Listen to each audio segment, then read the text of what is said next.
즉시로 힘을 더 얻어 담대히, 즉시로 힘을 더 얻어 담대히 제목으로 말씀 전하겠습니다. 사울이 태양보다 밝은 빛 속에서 예수님을 만났습니다. 이전 말씀이 조금 이렇게 새록새록 가물가물 생각이 나시나요? 예수님을 만나고 예수님이 하나님의 아들이라는 걸 알게 되었죠. 사울이 그동안 어떤 짓을 저질렀습니까? 스데반을 죽였고 성도들을 감옥에 가뒀고 교회를 무너뜨렸습니다. 그 죄를 3일 동안 물도 마시지 않고 금식하며 회개했어요. 철저하게 회개하고 돌이켰습니다. 아나니아의 도움으로 다메섹 교회 성도들과 교제를 했고요. 믿음이 진짜라는 것을 확인을 받았습니다. 20절입니다. 즉시로 각 회당에서 예수가 하나님의 아들이심을 전파하니, 사울이 몸을 회복하고 믿음을 확인받자마자 즉시로 곧바로 회당에 들어가서 복음을 전했습니다. 예수 믿는 사람을 잡으러 왔었잖아요. 그런데 예수 믿는 사람은 잡지 않고 도리어 예수 믿는 사람이 되라고 복음을 전하고 있습니다. 완전히 달라졌죠. 사울의 변화된 모습에 유대인들이 큰 충격을 받았어요. 어떻게 저렇게 달라질 수 있을까? 도저히 이해가 되지 않아서 혼란스러워했습니다. 유대인들의 놀람과 당황은요, 실망감으로 바뀌었고요, 배신감으로 바뀌었습니다. 사울이 스데반과 논쟁했던 것처럼 유대인들이 사울과 논쟁을 했어요. 사울이 성도들을 핍박하고 교회를 핍박했던 것처럼 유대인들이 사울을 핍박했습니다. 22절이에요. 사울이 힘을 더 얻어 예수를 그리스도라 증언하여. 사울은 유대인들의 핍박에도 아랑곳하지 않고 더 열심히 복음을 전했습니다. 23절, 24절, 25절을 같이 읽어보겠습니다. 23절부터 25절 읽습니다. 여러 날이 지남에 유대인들이 사울 죽이기를 공모하더니 그 계교가 사울에게 알려지니라. 그의 제자들이 밤에 사울을 광주리에 담아 성벽에서 달아 내리니라. 아멘. 여러 날이 지났다고 하는데요, 정확한 뜻은 상당히 많은 날이 지났다는 뜻입니다. 그러니까 뭐 며칠, 한두 달 이게 아니에요. 상당히 많은 시간. 갈라디아서를 보면 사울이 다메섹에 갔다가 예루살렘으로 돌아오는데 3년이 걸렸다고 해요. 몇 년이요? 네. 물론 3년 내내 다메섹에만 있던 건 아니었어요. 아라비아에 갔다 왔습니다. 어쨌든 꽤 많은 시간 다메섹에서 복음을 전한 건 분명한 사실입니다. 참다 못한 유대인들이요, 사울을 죽이기로 계획을 해요. 밤낮으로 성문을 지키죠. 다메섹 교회 성도들이 한밤중에 사울을 광주리에 담아서 성벽에서 달아내리죠. 광주리가요, 빈 광주리가 아니었어요. 빨래로 가득한 광주리였습니다. 더럽고 냄새나는 빨래 아래에 사울이 숨어 있었어요. 다메섹 교회 성도들의 도움으로 사울이 다메섹을 빠져나왔습니다. 무사히 탈출하게 되었어요. 26절, 27절도 읽어보겠습니다. 26절, 27절 있습니다. 사울이 예루살렘에 가서 제자들을 사귀고자 하나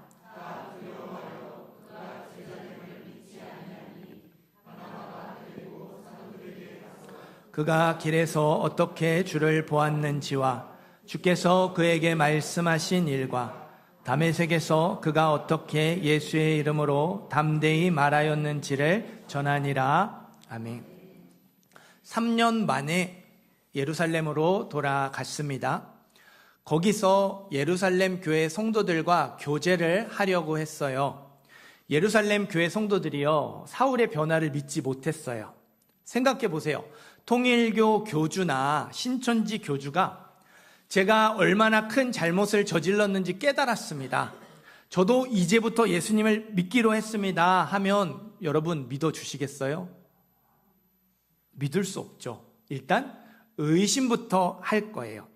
사울은 자신이 어떻게 예수님을 만났는지, 지난 3년 동안 어떤 일이 있었는지 여러 차례 설명을 했어요. 그러나 예루살렘 교회 성도들은 계속해서 경계하고 의심했습니다. 다메섹 교회 성도들이 사울을 형제로 받아들이는데 큰 역할을 한 사람이 있죠. 아나니아였어요. 예루살렘 교회 성도들이 사울을 형제로 받아들이는데 큰 역할을 한 사람은 착한 사람, 칭찬받는 사람 바나바였습니다. 바나바의 도움으로 사울이 예루살렘 교회 성도들과 교제하게 됐어요. 믿음이 진짜라는 걸 확인받았습니다. 29절입니다. 또 주 예수의 이름으로 담대히 말하고 변론하니 사울이 예루살렘에서도 믿음을 확인받자마자 곧바로 복음을 전했습니다. 담대하게 복음을 전했어요. 예루살렘에 있는 유대인들도 화가 났죠. 사울을 죽이려고 했습니다. 죽이려고 힘썼어요. 예루살렘 교회 성도들의 도움으로 사울이 또 예루살렘을 빠져나왔죠. 무사히 탈출했어요. 고향 다소로 갔습니다. 성경에 나오지 않지만 사울은 다소에서도 성도들에게 의심을 받았겠죠. 다소교회 누군가의 도움으로 형제로 받아들여졌을 것이고 믿음이 진짜라는 걸 확인받았을 거예요. 다메섹에서 그랬던 것처럼, 예루살렘에서 그랬던 것처럼 사울은 다소에서도 믿음을 확인받자마자 곧바로 복음을 전했을 겁니다. 핍박에도 아랑곳하지 않고 더 열심히 복음을 전했을 거고요. 생명의 위협 속에서도 담대하게 복음을 전했을 거예요. 가는 곳마다 원래 편이었던 유대인들에게 생명의 위협을 받았죠. 다메섹에서, 예루살렘에서, 다소에서 같은 편이었던 유대인들에게 생명의 위협을 받았습니다. 가는 곳마다 형제가 된 성도들에게 믿음이 진짜라는 걸 확인받는 쉽지 않은 과정을 거쳤어요. 진짜 믿는 것 맞나 의심을 받고 누군가의 도움을 통해서 형제로 받아들여지고 또 상당 시간 동안 그 믿음이 진짜라는 걸 검증받는 과정을 거쳤어요. 양쪽에서 모두 어려움을 겪어야 했어요. 그런데도 사울은 복음 전하기를 멈추지 않았습니다. 가는 곳마다 양쪽에서 모두 어려움을 겪어야 했는데도요, 즉시로 전파하니 곧바로 복음을 전했습니다. 더 힘을 얻어 증언하여 핍박에 아랑곳하지 않고 복음을 전했어요. 담대히 말하고 변론하니 생명의 위협 속에서도 담대하게 복음을 전했습니다. 사울이요, 예수님을 믿고 나서 완전히 달라졌습니다. 태양보다 밝은 빛 속에서 예수님을 만났죠. 정말 생생한 그 기적 같은 경험을 했어요. 이 사람은 택한 나의 그릇이라 이방인의 사도라는 엄청난 사명을 받았습니다. 기적을 경험하고 큰 사명을 받았으니 당연히 달라질 수밖에 없다고 생각하실지 모르겠어요. 하지만 그것만으로는요, 오늘 말씀에 나오는 사울의 변화를 설명할 수가 없어요. 2007년 봄에 미국의 카네기 멜론 대학교 랜디 포시 교수가 췌장암 말기 판정을 받았습니다. 교수직을 내려놓았는데 대학교의 요청으로 특강을 했어요. 거기서 자기의 삶이 얼마 남지 않았음을 밝히면서 지금까지 꿈을 이루기 위해서 어떻게 살았는지, 어떤 노력을 했는지 강의를 했어요. 강의 내용이 마지막 강의라는 책으로 나왔습니다. 유튜브 영상도 있고 책도 있어요. 그 마지막 강의에 유명한 말이 있습니다. 장벽은 당신을 가로막기 위해 존재하는 것이 아니라 당신을 제외한 사람들을 걸러내기 위해 존재합니다. 다시 읽어드릴게요. 장벽은 당신을 가로막기 위해 존재하는 것이 아니라 당신을 제외한 사람들을 걸러내기 위해 존재합니다. 그러니까 랜디 포시 교수는 삶의 어려움, 인생의 장벽이 우리가 원하는 걸 이루지 못하도록 막아서는 게 아니라고 말을 했어요. 우리가 그것을 얼마나 간절히 원하는지 깨닫게 하려고 삶의 어려움, 인생의 장벽이 있다고 말했어요. 맞는 말이죠. 간절하지 않은 사람은요, 한두 번 해봐서 안 되면 멈추고 포기합니다.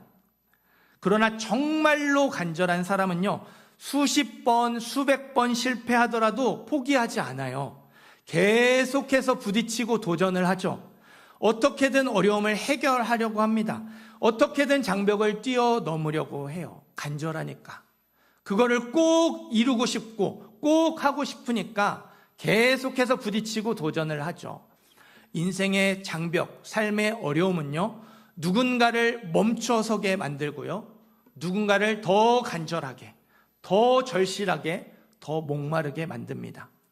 삶의 어려움, 인생의 장벽은요, 저와 여러분에게 그걸 얼마나 간절히 원하는지 깨닫게 해줘요.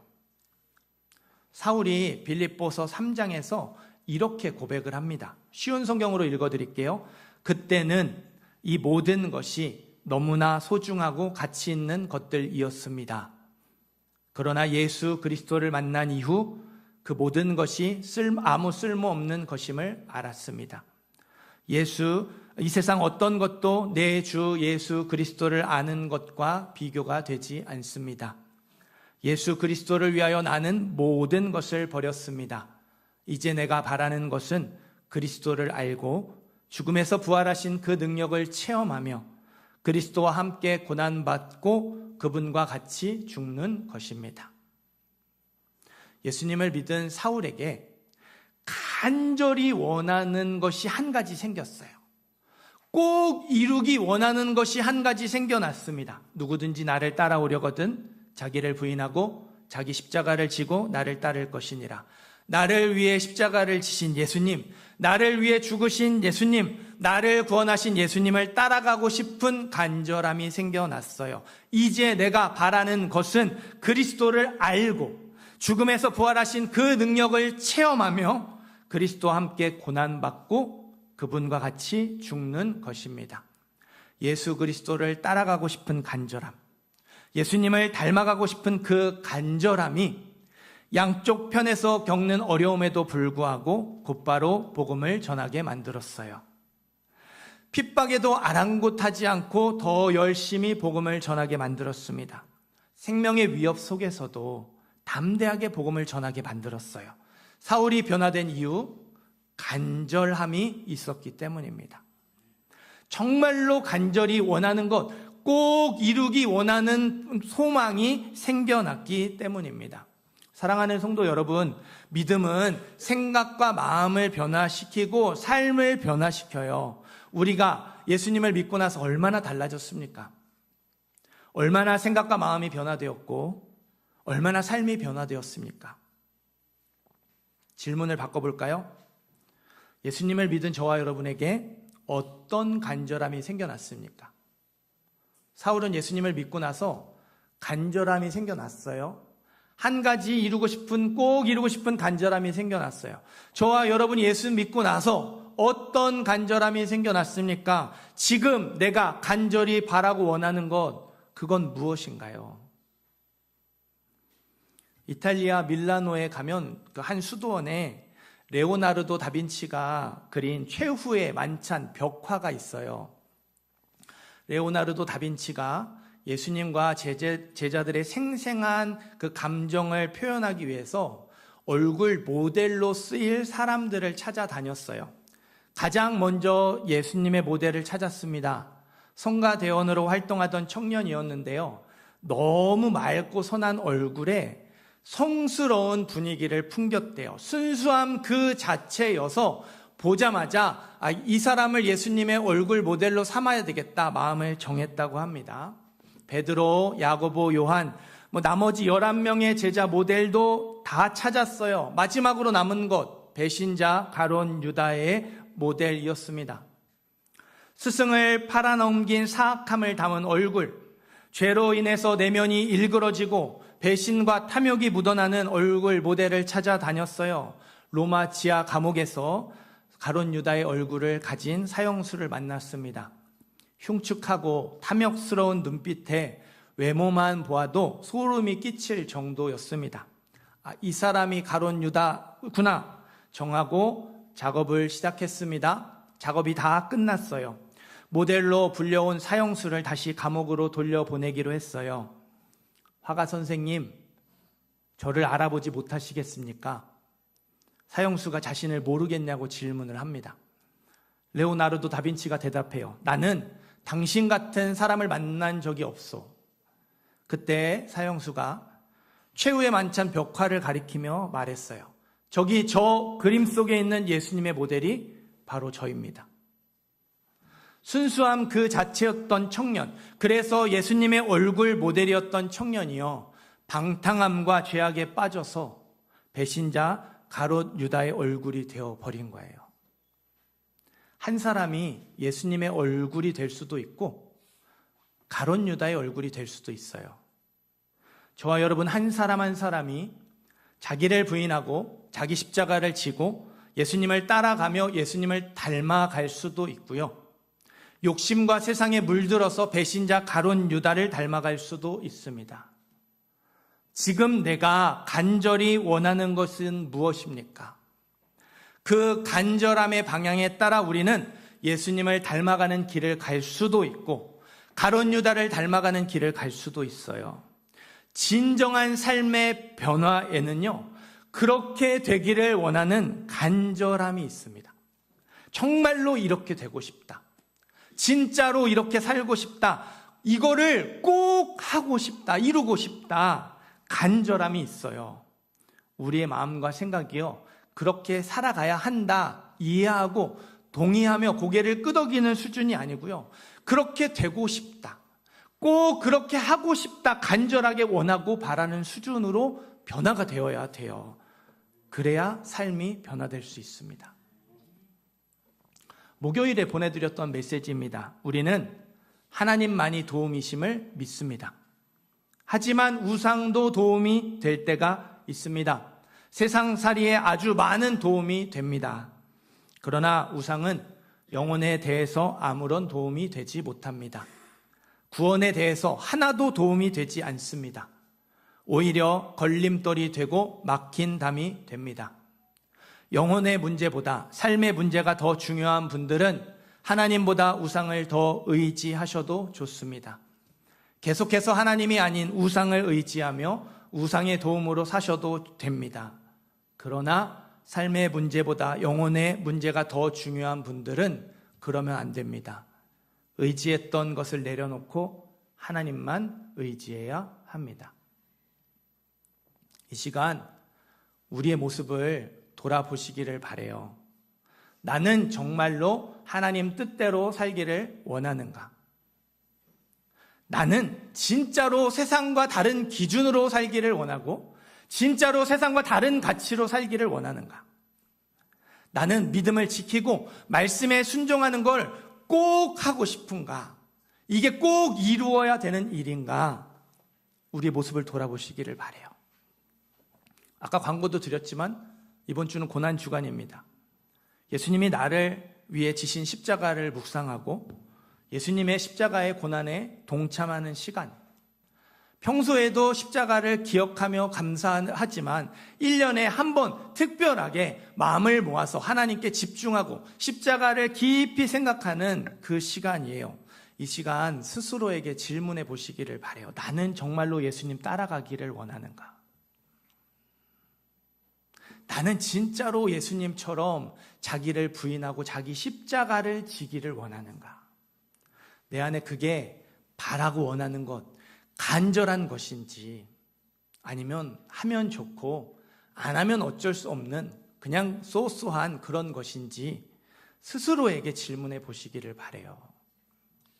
우리가 예수님을 믿는다고 하지만 우리의 삶의 방향 전환이 안 되어 있어요.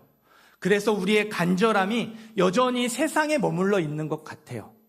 삶의 방향을 바꾸셔야 됩니다. 믿음은 삶의 방향을 바꾸는 거예요. 우리는 하나님의 백성, 하나님의 자녀입니다. 하나님의 뜻대로 살기 원하는 것이 삶의 목표가 되어야 하고 삶의 방향이 되어야 돼요. 우리는 예수 믿는 사람, 그리스도인이죠. 예수님을 따라가는 것, 예수님처럼 자기를 부인하고 자기 십자가를 지는 것이 삶의 목표가 되어야 하고 삶의 방향이 되어야 돼요. 그때는 이 모든 것이 너무나 소중하고 가치 있는 것들이었습니다. 그러나 예수 그리스도를 만난 이후 그 모든 것이 아무 쓸모없는 것임을 알았습니다. 이 세상 어떤 것도 내 주 예수 그리스도를 아는 것과 비교가 되지 않습니다. 이전에는 그게 중요했는데 내가 예수님을 만난 이후에 그것들이 중요하지 않음을 깨달았습니다. 예수님을 아는 것이 훨씬 더 좋음을 알게 되었습니다. 저와 여러분에게도 사울의 변화가 있었으면 좋겠어요. 예수 그리스도를 위하여 나는 모든 것을 버렸습니다. 이제 내가 바라는 것은 그리스도를 알고 죽음에서 부활하신 그 능력을 체험하며 그리스도와 함께 고난받고 그분과 같이 죽는 것입니다. 이제 내가 바라는 것은 그리스도를 알고 죽음에서 부활하신 그 능력을 체험하며 그리스도와 함께 고난받고 그분과 같이 죽는 것입니다. 저와 여러분에게도 사울의 간절함이 생겨났으면 좋겠어요. 세상을 따라가고 싶은 간절함에서 예수님을 따라가고 싶은 간절함으로 삶의 방향이 바뀌게 되기를 간절히 소망합니다. 가론 유다를 닮아가는 길을 가는 것이 아니라 예수님을 닮아가는 길을 가는 저와 여러분이 되기를 간절히 소망합니다. 사랑하는 성도 여러분, 우리는 간절히 원하는 것을 따라가게 돼요. 우리는 간절히 원하는 것을 닮아가게 됩니다. 내가 간절히 원하는 걸 따라가고 그 간절히 바라는 걸 닮아가게 돼요. 그게 저와 여러분의 인생이에요. 세상을 따라가고 싶은 간절함에서 예수님을 따라가고 싶은 간절함으로 삶의 방향이 바뀌어야 돼요. 고난주간입니다. 이 고난주간을 특별하게 보내셨으면 좋겠어요. 1년에 한 번 있는 십자가를 정말 깊이 생각하고 집중할 수 있는 우리 중고등부 청년들이 방학 때마다 수련회 가는 것처럼 저와 여러분이 1년 중에 특별하게 시간을 내서 우리의 일상에서 또 이 자리에 모여서 예수님의 십자가를 깊이 생각할 수 있는 특별한 시간이에요. 그래서 제가 아침마다 이번 주는 그 말씀과 기도문을 보내드리는 대신에 특별 기도회 때 나눌 말씀 본문과 또 이 찬양, 매일 부를 주제 찬양이 있거든요. 그거를 보내드릴 거예요. 여러분이 아침마다 그걸 보면서 말씀을 소리내어 읽으시고 또 찬양을 귀로 들으시고 입으로 따라 부르시면서 또 여러분에게 나눠드린 뭐 팔찌든 목걸이든 키링이든 그것들을 또 붙잡고 아니면 그것들을 떠올리면서 예수님의 십자가를 묵상해 보셨으면 좋겠어요. 그렇게 하루를 지내시다가 8시에 이 자리에 모여서 아니면 이 자리에 올 수 없으면 영상으로라도 기도회에 참여하셔서 또 은혜를 나누셨으면 좋겠어요. 우리가 또 정한 날짜 순서대로 금식을 하죠. 미디어를 조금 줄여보기로 합니다. 그 시간에 조금이라도 더 성경을 펴서 읽고 조금이라도 더 기도로 시간을 채우고 또 하나님을 찬양하는 시간들로 채워갔으면 좋겠어요. 그렇게 우리가 예수님의 십자가를 깊이 묵상할 때 저와 여러분의 심령 가운데 십자가의 은혜가 깊이 새겨지게 될 줄 믿습니다. 가룟 유다를 닮아가는 길을 가지 않고 예수님을 닮아가는 길로 우리의 방향이 바뀌어지게 될 줄 믿습니다. 매일 예수님을 바라보셨으면 좋겠어요. 사복음서를 이번 주 특별히 사복음서를 펴서 읽어보세요. 사복음서에 예수님이 어떤 분이신지, 예수님이 어떻게 사셨는지, 또 우리를 위해 어떤 고난을 당하셨는지 아주 자세하게 나와 있어요. 매일 그렇게 성경을 펴서 하나님의 뜻이 무엇인지를 묵상할 때 성령께서, 우리 안에 계신 성령께서 하나님의 뜻을 깨달을 수 있도록 그 십자가 사랑을 경험할 수 있도록 예수님을 닮아갈 수 있도록 역사해 주실 줄 믿습니다. 아주 조금씩이라도 예수님을 닮아가면서 끝까지 예수님을 따라가는 모든 성도님들 되시기를 주님의 이름으로 축원합니다.